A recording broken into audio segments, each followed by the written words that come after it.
Operation Serpens is an arcade-style shooter for VR. I'll be going over what it offers and hopefully help you decide if this is one for you.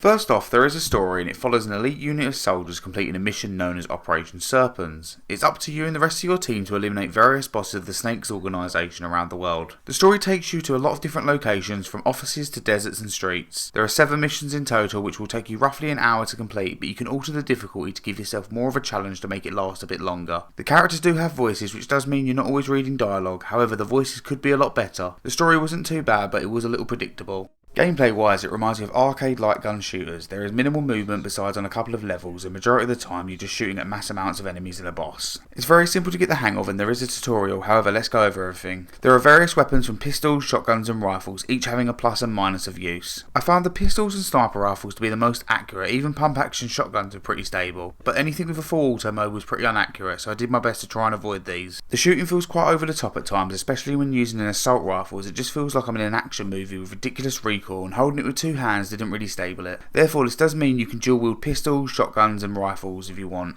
With reloading it's done very simply, you just press a button or bring the gun to your waist. Therefore if you're someone who prefers manual reloading you may dislike this side of it. Time for the grenades and flashbangs. Grenades are pretty similar to every other game, you pull the pin, throw it and watch it explode. Although the flashbangs bring something quite unique to the gameplay, which is bullet time. When the flash goes off everything slows down, allowing you to dispatch enemies with ease. There are various modes that can be played other than the single player campaign, and those are zombie survival, contest and co-op. In zombie survival you must attack the incoming zombies, some of which have weapons. I didn't mind this mode, but I would have preferred it if you could have roamed the area. Unfortunately this mode is only solo as well. Co-op maps allows you to freely move around while fighting off hordes of enemies. This is one of the best ways to experience the game. Contest is a score-based minigame where you must shoot smaller characters. There is a leaderboard on this one as well. As for the graphics, they're nothing special. They have quite a cube style effect to them. I also found the colours to be somewhat washed out in some places. However, this may have been the design choice with it being a game based around war. Either way, I didn't feel the graphics had any effect on my enjoyment.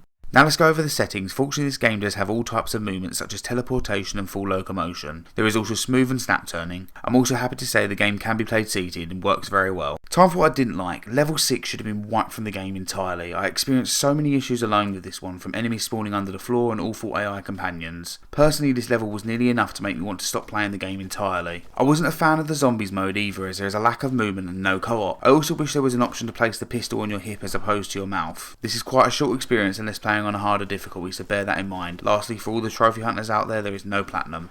Overall, Operation Serpens is a decent arcade style shooter that doesn't really reinvent anything, which isn't a bad thing as it's done quite well. The addition of bullet time made some great gameplay moments which I really liked. I've enjoyed my time with this one, especially when playing co-op with a friend. So, should you get this game? Well, if you enjoy arcade style light gun shooters then this is perfect. However, if you're not a fan of minimal movement or first person shooters then it's best to avoid this one.